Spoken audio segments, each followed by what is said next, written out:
this. That was rehearsal. Recording. Yes, there we go. Do you see it? Yes, I do. That is hilarious. Okay, take 2. So, welcome to everybody.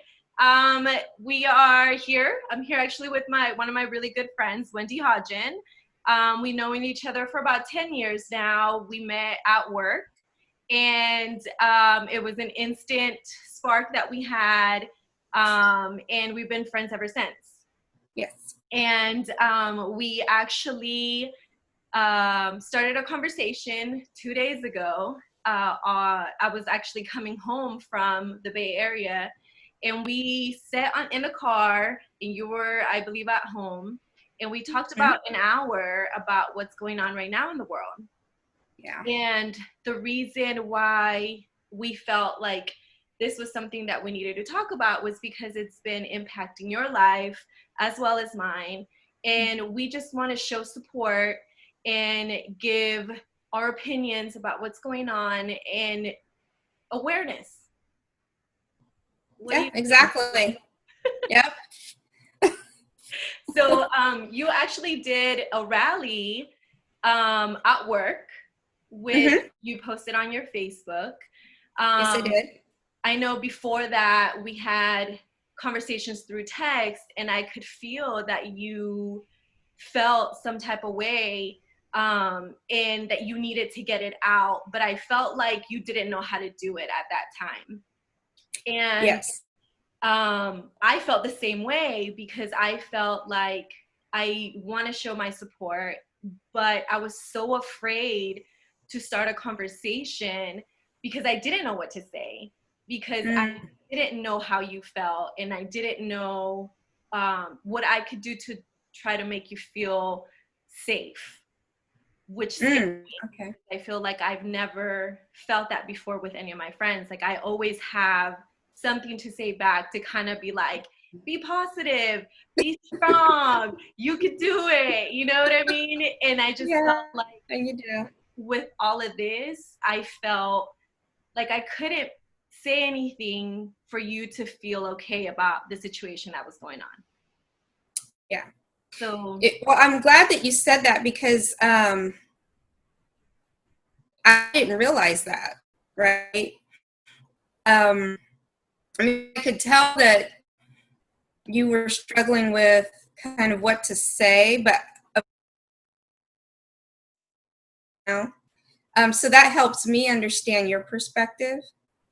And for me, I have never in my life felt this type of wave of emotions. Aside from my mom passing away, I've never felt like this overwhelmed with a mix of emotions. And I first want to say that this is what I value in our friendship, is that you're honest and your heart is always in the right place. And I appreciate that. And I know that you care. So even if you would have said something that you thought might have been like awkward or offensive, or I would have never taken it wrong, because I know your heart's in the right place and your intentions are good. So let me back up for a second. On Wednesday,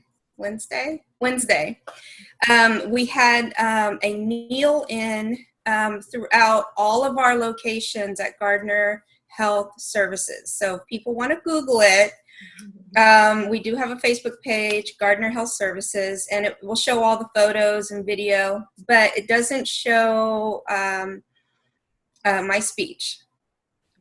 So, but if they go to my Facebook page, which is private, but I made the speech public, they can view the speech. And that's Wendy Hodgen, I guess, or W. Hodgen, Facebook.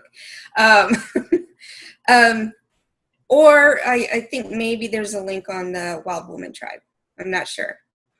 So we can send the link out if anybody wants to hear from it, because it was beautiful. Oh yeah. See, I'm still learning about this social media stuff, right? Um, so, so to backtrack, when all of this like started, when I saw that video, and it still like stirs up emotion for me. So it's, you know, it still affects me. What hit me the hardest was how arrogant and heartless that former police officer was. I've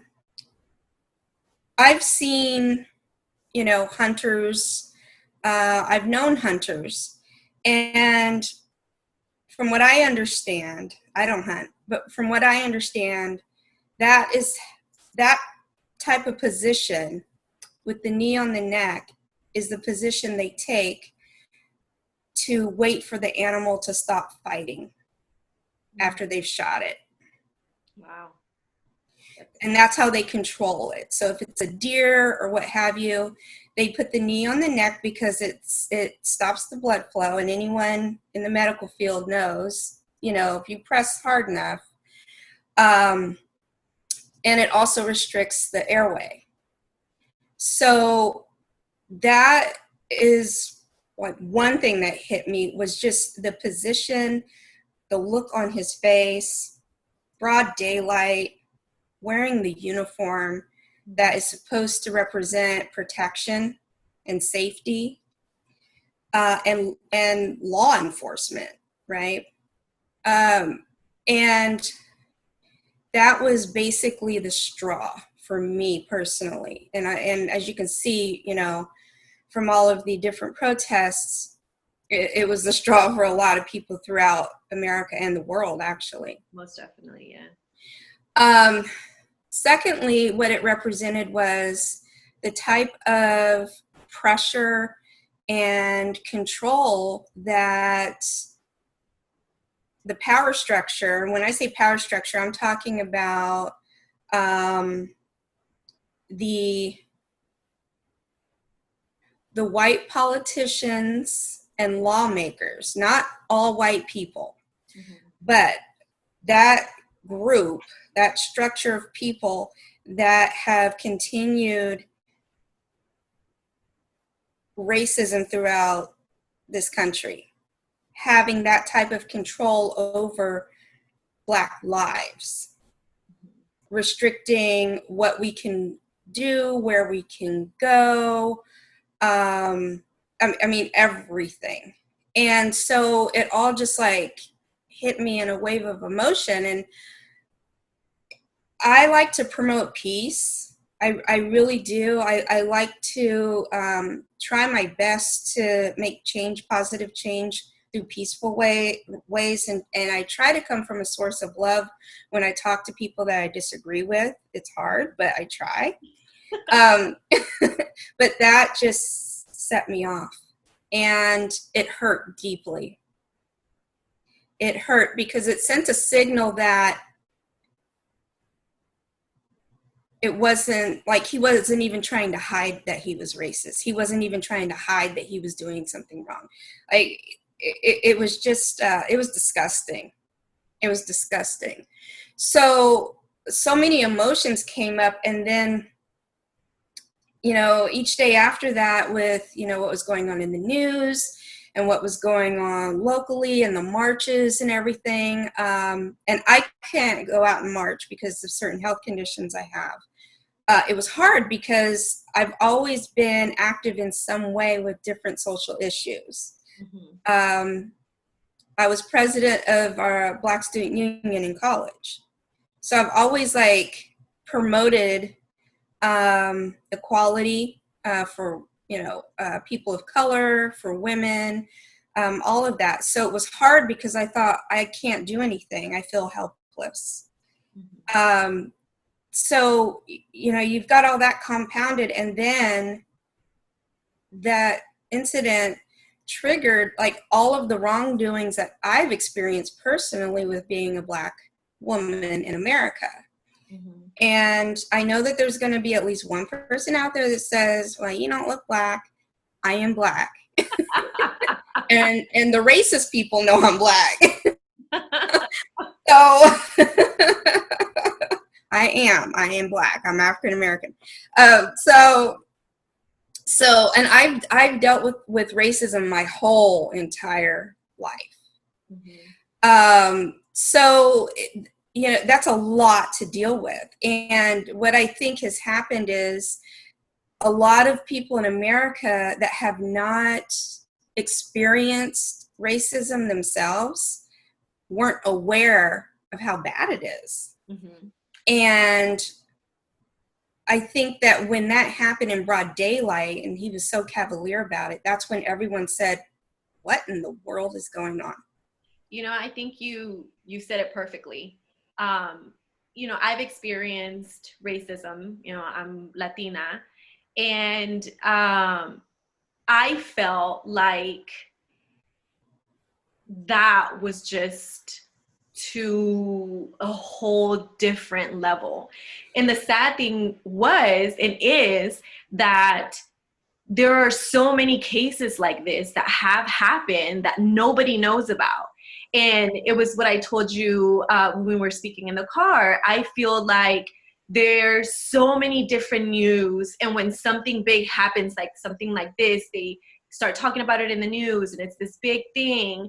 And I told you I felt like because it happens so much, we kind of turn off something in our hearts or in our brains where we're like, at that moment, we're like, oh my God, that sucks.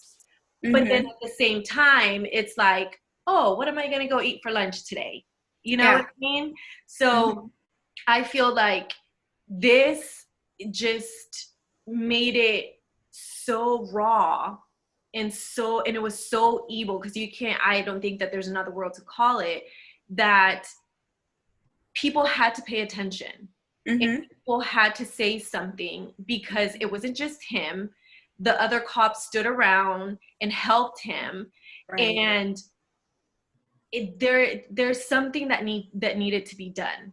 And I feel like, a lot of our friends are like, because a lot of my friends are Latino, and they're like, it's crazy that's been happening. Having actually a conversation with my dad and my mom, my dad was like, it's crazy that this had to happen, but because of this man, things are going to change. And what I added to that was, what people don't understand is the change that is happening now for Blacks is going to impact what happens to my people, into Native Americans, into Middle Easterns, because it has to start with something, because racism isn't just Black people, and that's not what Black Lives Matter are trying to say right now. Right now, what they're trying to say is, this is what's happening, this is what is in the light, let's make it better, not just for us, because they know all lives matter, but we'll make this work so everybody else can benefit from it. Yes. Which is, unfortunately, something horrible had to happen in order for this to happen. But I feel like there is going to be a different story being told. And I feel like Blacks are not going to put up with it. And they have the support of whites. They have the support of Latinos. They have the support of Middle Easterns and Asians, because I've seen, even though I have seen a lot of hate, I have also seen so much love and support for the community. And, it's also, we have to say it, because it's not all cops that are bad. But I feel like what you are afraid of is, if you get stopped as a Black woman or a Black man gets stopped, is it going to be a good cop or is it going to be a bad cop? And I feel like that is a problem, because if you are a cop, all cops should be good, because they're the ones that are supposed to be making sure that the community is all right. Right. So shout out to all the cops that are out there. Like, I have family and friends that are cops, and I love them so much, and I respect them so much for what they do. But yes, there is a problem in the system, and it has to be fixed. Right. It does. And, that's something I want people to understand, is that it's not all police officers. Unfortunately, you've got good police officers that have good intentions and do their job with honor and respect, and you know, they abide by their duties, right? Then you've got the ones that are in it for whatever, a power trip, they've got their own issues, they're racist, you know, all of that. But then what you have is in the middle, you've got the ones that don't follow their moral compass, and they stand by and let it happen. Like the three, you know, you had two of them holding, you know, his legs and his back down on the ground, and the other one standing on watch and trying to block, you know, cameras. So, you know, they, in my eyes, that's condoning it. That's like watching your neighbor's house get robbed and not even calling for help, or trying to take some type of action to stop it, right? Right. It has, to me, it has nothing to do with following orders and all of that and protocol. As a human being, what are your morals? Do you have humanity? You see a man for 8 minutes is a long time. 8 minutes, 46 seconds is a very long time. And for a man to struggle and call out for his mother, a grown man to call out for his mother who wasn't even living anymore, you know, there's something wrong there when you don't respond to that. And in my opinion, someone who can't act on their humanity and follow, you know, and has a standard that they live by should not wear the uniform. They just shouldn't. So what a lot of people don't understand is that, you know, although there are good police out there, there's good law enforcement out there, the ones that are bad are so bad that for Blacks, we don't want any interaction with the police because we don't know which ones are good or bad. And it's safer just not to have interaction with them. Because it's, you know, it's taking a gamble. You know, when I'm driving and let's say that my car's fine, but all of a sudden my tail light just stops working, you know, while I'm driving.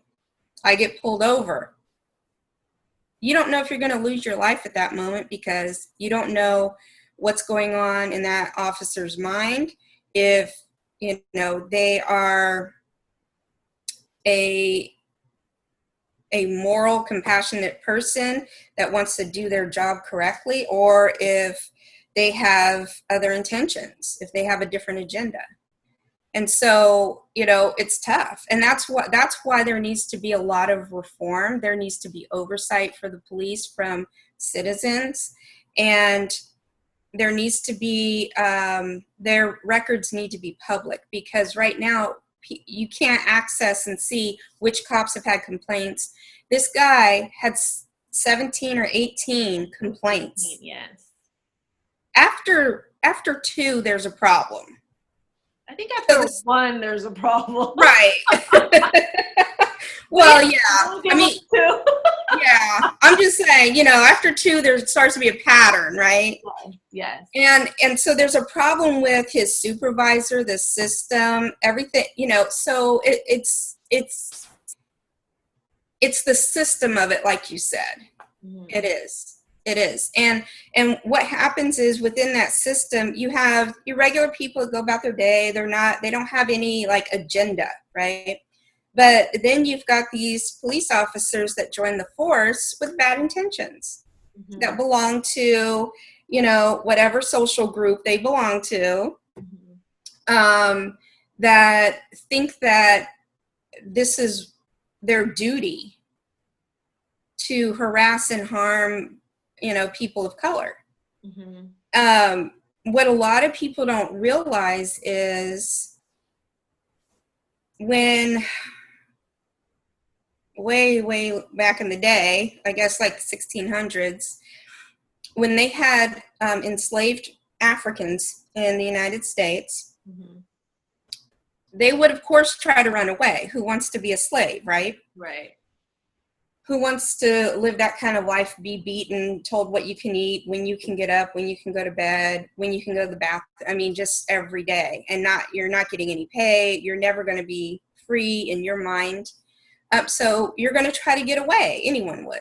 Mm-hmm. So what developed out of that was eventually they had slave patrols. And so these were groups of white men that would go out and round up those that had run away. They didn't have like sheriffs and police officers and all of that, right? Eventually, the slave patrols turned into law enforcement. Wow. So you've got that mindset of these people are the ones that are doing wrong and we have to control them. And now we're going to enforce the law as well. Mm-hmm. Right? So that's the thread that has continued through law enforcement as it's gotten to where it is today. So there has to be like a complete overhaul, in my opinion, of the accountability factor when it comes to law enforcement, of who gets hired, of who's making the decisions, of, oversight. Are they, is there an annual review, of complaints? And, why do you have certain people that are still on the force when they've had 2, 3, 4, 5, 17 complaints? They're not fit for the job. They need to go, right? Yeah, I feel like a lot of people would, at this time be like, oh, well, if we start kicking everybody out, then there's not going to be any cops left. Right. But that, I feel like we don't want to have those cops around because they're just going to create another issue.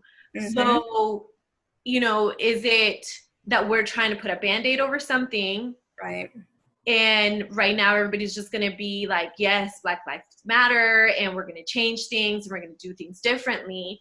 And I feel like that's what kind of scares me right now because I see a lot of change. But how long is it going to happen? Mm-hmm. And yes, I know that right now the, cops are short because a lot of people don't want to be cops.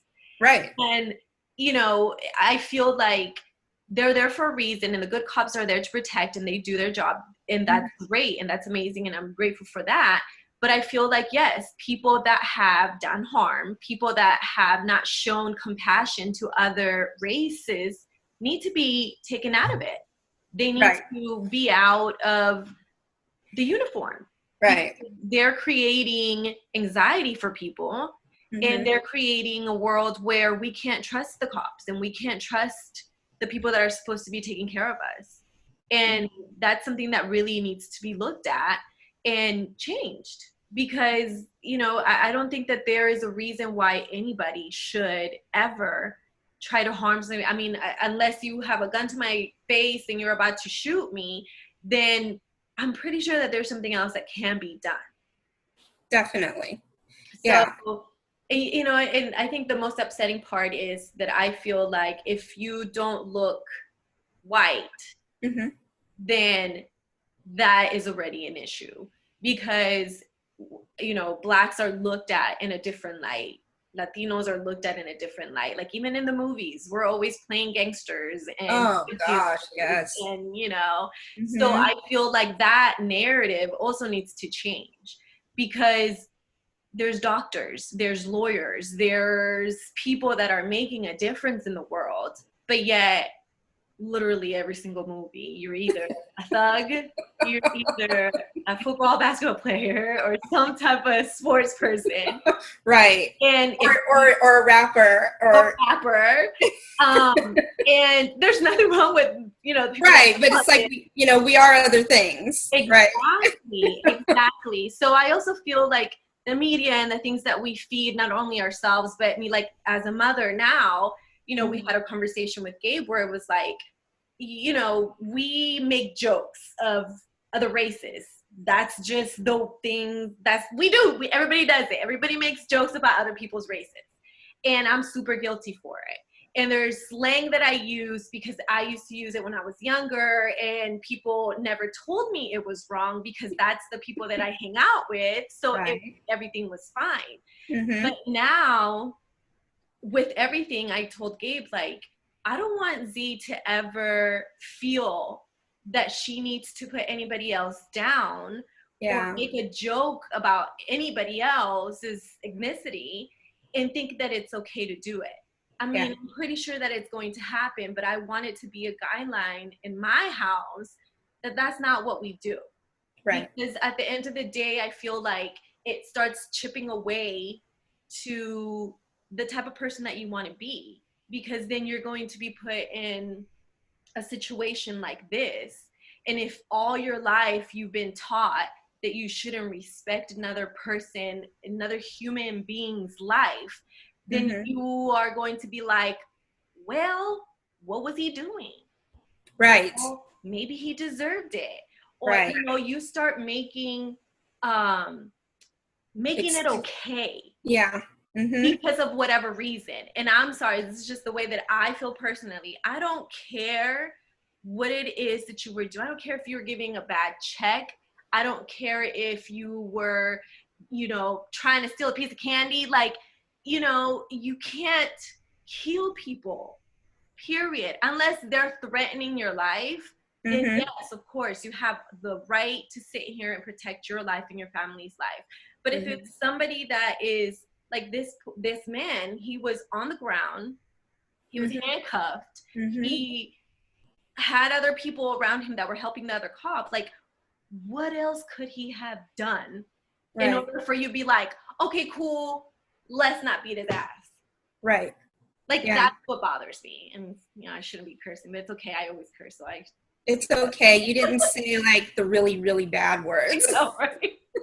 So I just feel like, you know, it also starts at home.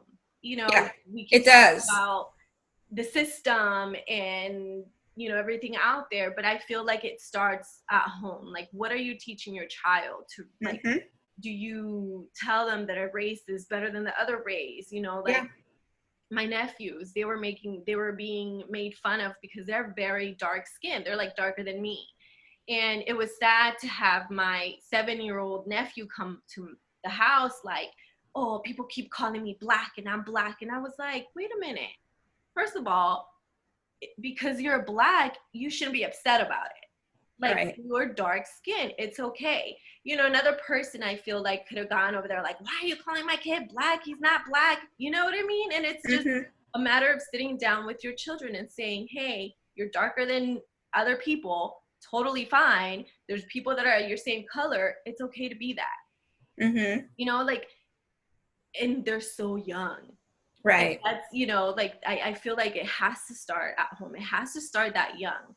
We actually had a conversation with my friend Michelle, and she was telling me how, you know, she had the conversation about being stopped by the cops with my nephew. He's 10 years old. And I was inspired by her because I was like, damn, like, she's starting so young to teach her son how to act. But I was also very sad that she was starting to talk about race with him. Right. How he needs to conduct himself in the presence of a cop because he's 10 years old. Right.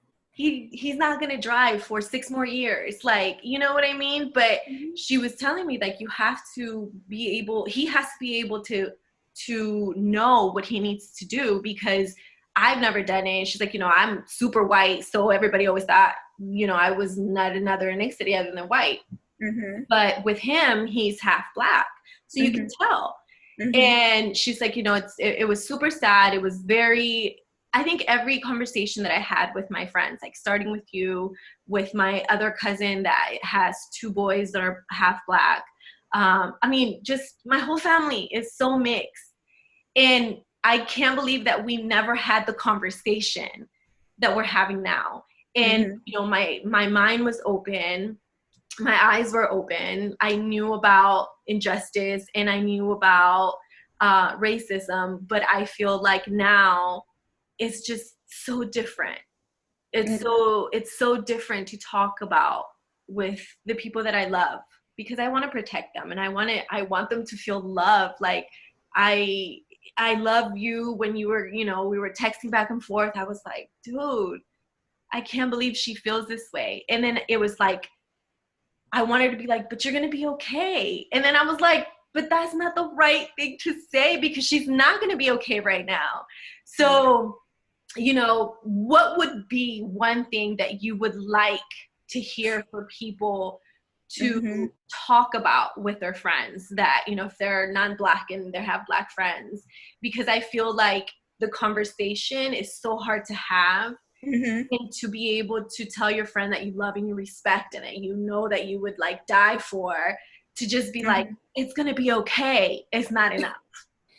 Yeah, that's a really good question. And I mean, a few people have asked me that. A few of my Facebook friends, a couple of coworkers.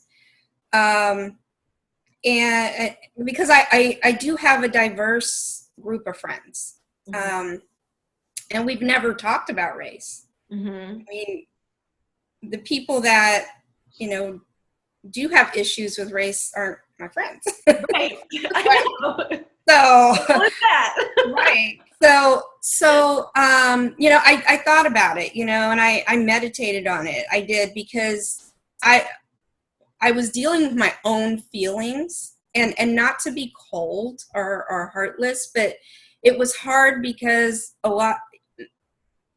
enough people were reaching out to me that I didn't have a chance to like kind of just sit with what I was feeling first. So I didn't have I didn't know what to say. I was still like trying to process what I was feeling. I didn't sleep for 2 days. I cried. I was angry.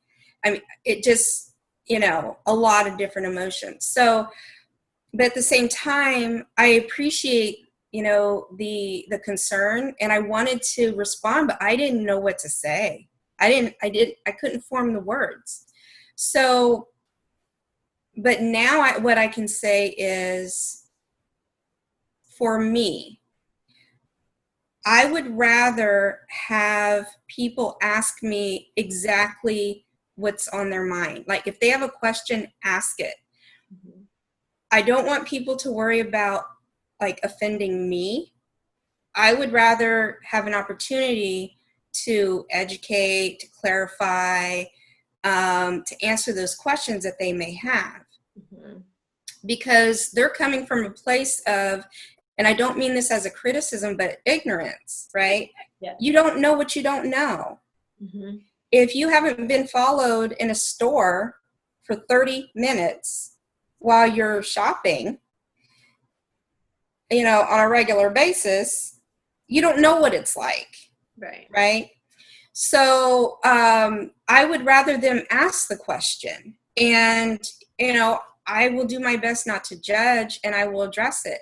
I think information is the most important thing right now. I think that if people are asking and they want to know and they want to understand, I think the best thing to do, as you know, as Black Americans, is to try to help them understand. Because what has happened all this time is, if you know, if people kind of think back to when they were in their history classes, you know, elementary school history lessons, how many Black people did you learn about from kindergarten all the way to 12th grade? Right? Yeah. What names can you recall right now that they taught you about? One. MLK, right? Okay. Okay, so who's the other one? Harriet Tubman. Harriet Tubman. Okay. Wow, you went to a good school, or you had a lot of Black kids in your classes and Black teachers? I had a lot of Black kids. Okay. Not a lot, but enough.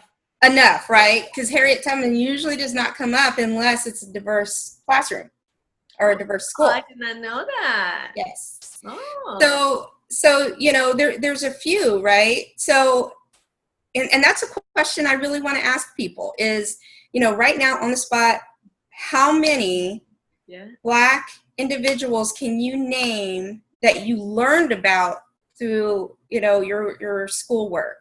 When Wow, that's you actually a really good, because yeah, I never thought about it, but yeah, those two. Yeah. That's So two. that includes white kids, black kids, Asian kids, Latinos. I mean, all of them, Samoan, Indian, Native American. So everybody, no one's learned the history, the that side of history, I'll say. Mm-hmm. So when there's only one perspective given, Mm-hmm.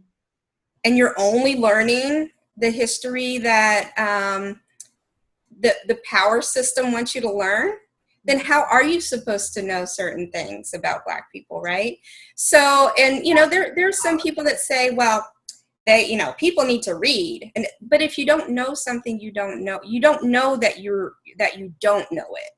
So how are you supposed to seek out the information, right? Mm-hmm. So I would rather just have people ask, be thoughtful about how you're asking. If your intention is good, just ask the question. Yeah, Yeah. I feel like that's how I felt with you. Mhm. I just had to say something Mhm. and see what you would throw back at me. And then I was like, okay, green light, let's go.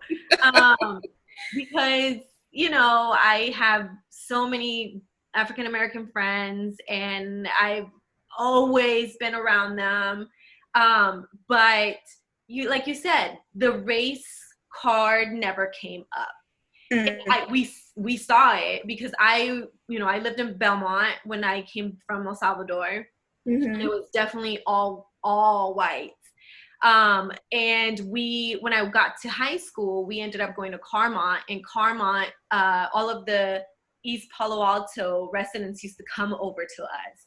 So Okay. it was a very, very diverse high school, but it definitely I don't remember, and I cannot recall any information given to me about Black history until Black History Month came to be.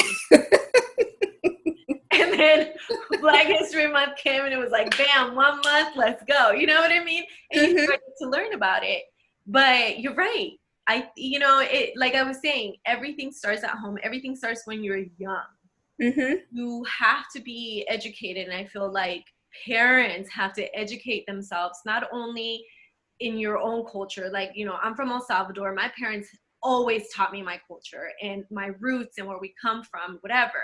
But they never sit down with me and had a conversation about other races. Mhm. We were actually taught about like Columbus and all that stuff in El Salvador, but it Mhm. was a different story. Right. It was So, probably more accurate. which exactly, like you said, we're being taught the Mhm. way that the system wants us to think. Right. And I feel like it's up to the new generation, because unfortunately the old generation is not going to change. They're old. They don't give a shit. They're old. Right. You're And right. some people, like I can't even say that because my mom Mhm. actually has changed a lot. But it was because my mom looks Black, and she was always made fun of. And this is actually a conversation that I just had with her Okay. 2 weeks ago. And she said that she was always made fun of because she was from El Salvador, but they used her whole life till this day. My dad calls her La Negrita, the little Black girl, because we don't look like Black people in El Salvador. So she's like, Mm. I was young and I was the one with the kinky curly hair, the full lips, the dark skin, and Mhm. everybody made fun of me. Mm. And so when I came here, my idea was everybody that's Black, it must not be good because I wasn't treated right. Right. And my mom was not like the, little angel that, she was a little devil. She was a little turd. So she's like, in my head, I had been told that Black people were bad. I was bad. I was dark. So therefore, that was always in my head. And she's like, and it Wow. wasn't until you guys got older and you guys started bringing Blacks as friends. And even, you know, I remember when I first brought one of my boyfriends was Black, and I brought him home, and Mom was like, wow. And then she's like, over time, I learned to understand that what was put in my heart was not right. Right. And she's like, so there are people that are older that are willing to change. But I feel like with the new generation, like with my nephews, I talk about them all the time. I remember when Chris came up to me and he said he was going to do a report, and he was asking me who he should do it. And he was like, you know, I think I'm going to do it. I want to do MLK. And I was like, hell yeah, do that. You know, and it was like beautiful to see. And it was actually a really, really good report that he did. But, you know, we as a family have this conversation a lot where everybody's included. Everybody, no matter what race, everybody's treated the same.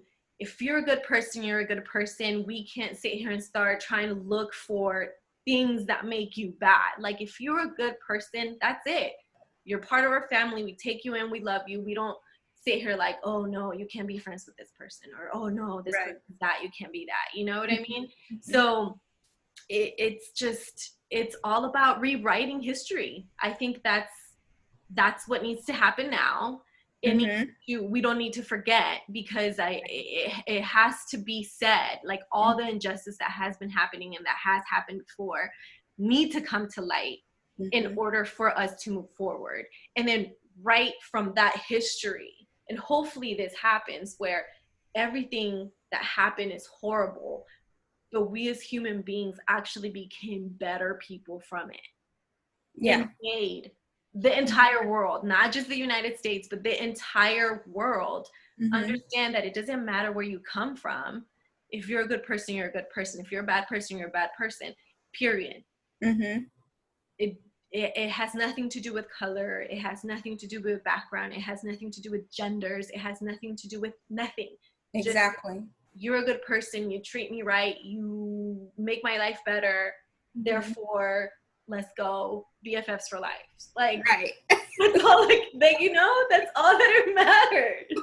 I agree 100%. And I would, that's what I would love to see. And, you know, when it comes to kids and learning, babies don't know that, you know, oh, if you have this color hair, then you're less than me. Or if your skin is this color, you know, then you're supposed to be better than me or smarter, or, you know, it's taught. So we can teach something different.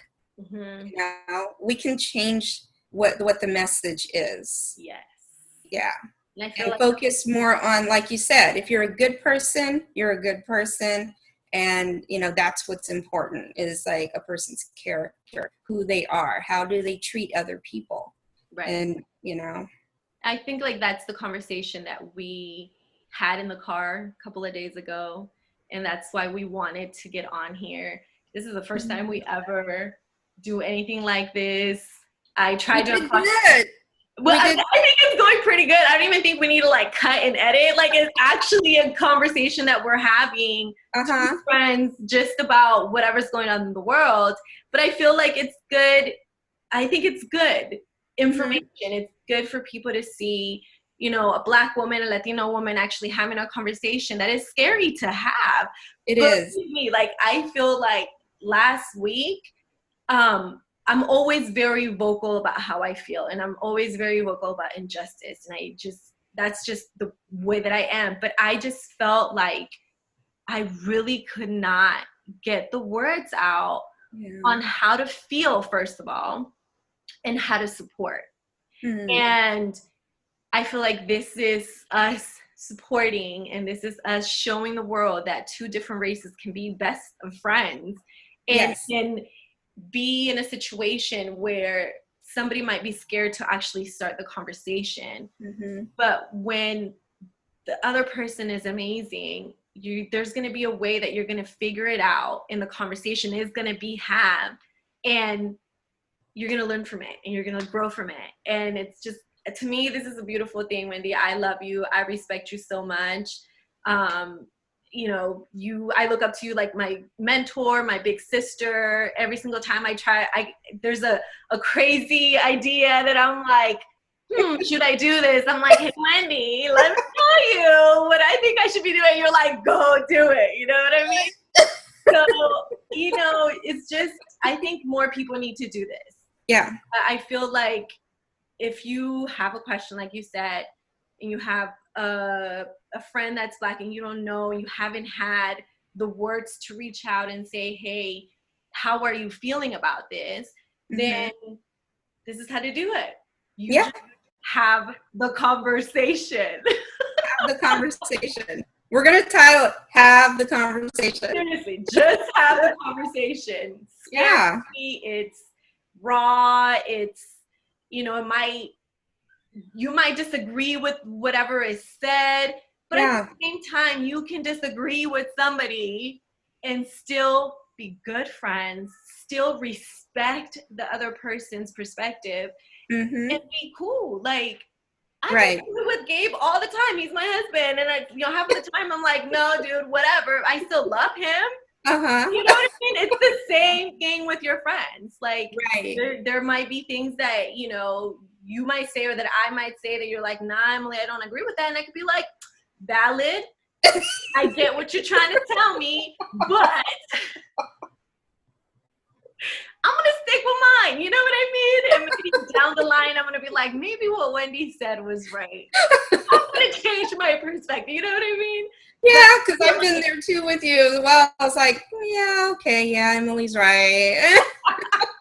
Nobody likes to admit that they're wrong, but there are times that you have to be wrong in order for you to change who you are and keep growing. Yeah, and grow. Just grow. That's it. If you're not growing, you're dying. Period. Point blank. So I just want to thank you, Wendy. I really appreciate this conversation. I mean, I appreciate all of our conversations, but this is the first one that was recorded. And shout out to Bloom. Thank you. I'm very, very excited. You guys also have to check out Bloom on Facebook and on Instagram. Bloom and Flourish. Bloom and Flourish. My bad. And also check out the Wild Woman Tribe. We're here. We're going to keep having hard conversations. Yes. And if anybody ever wants to put out an idea on the conversation that we should be having, please let us know. Yes. Love you, Wendy. I don't care what color skin you are. You could be purple, green, whatever. I would still love you just because you're an amazing human being. Ditto. Ditto. I feel exactly the same way about you. Thank you so much. All right, till the next conversation, girl. Okay. Bye. Bye.